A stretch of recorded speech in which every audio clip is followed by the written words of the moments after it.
सूर्यनारायण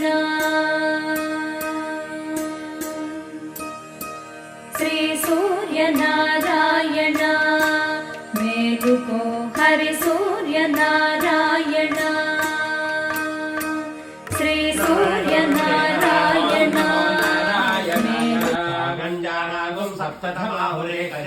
यजति रोदसी उभे अक्षरादित्युच्यते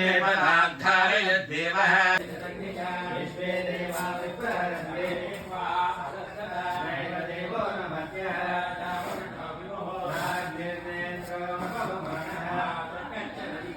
कगं संवासश्चक्षोमम्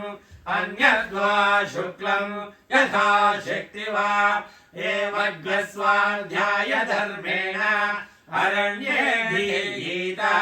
तपस्वी पुण्यो भवति तपस्वी पुण्यो भवति इह जन्मनि पूर्वजन्मनि जन्मान्तरकृतपातक महापातकोपपातक समस्त पापक्षयद्वारा श्री सवितृ सूर्यनारायण देवतामुद्दिश्य श्री सवितृ सूर्यनारायण देवता प्रीत्यर्थं महासौरमन्त्रपारायणं करिष्ये भत्येतायवो यथा नक्षत्रायं चक्तुभिः सूराय विश्वचक्षसे अदृश्यमस्य केतभो विरश्मयो जनाम् अनु आदित्य सविता सूर्य खगभूषा उपस्थिमान् सुवर्णसदृशोपान हिरण्यरेता दिवाकरः हरिदशसहस्राच्य सप्तसप्ते मरीचिमान् भावयामि गोपालबालं मनसेवितं तत्पदं चिन्तयेयं सदा भावयामि गोपालबालं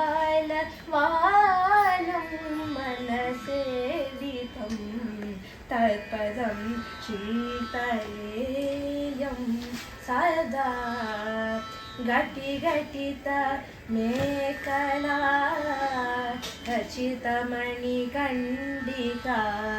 पटलनिन देन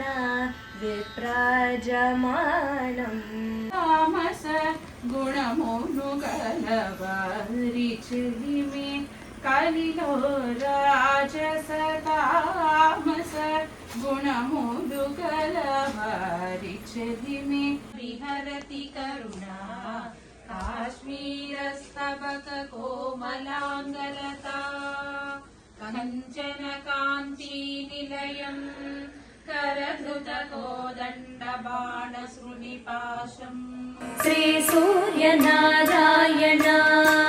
मेलुको हरि सूर्यनारायण श्री सूर्यनारायण मेलुको हरि सूर्यनारायण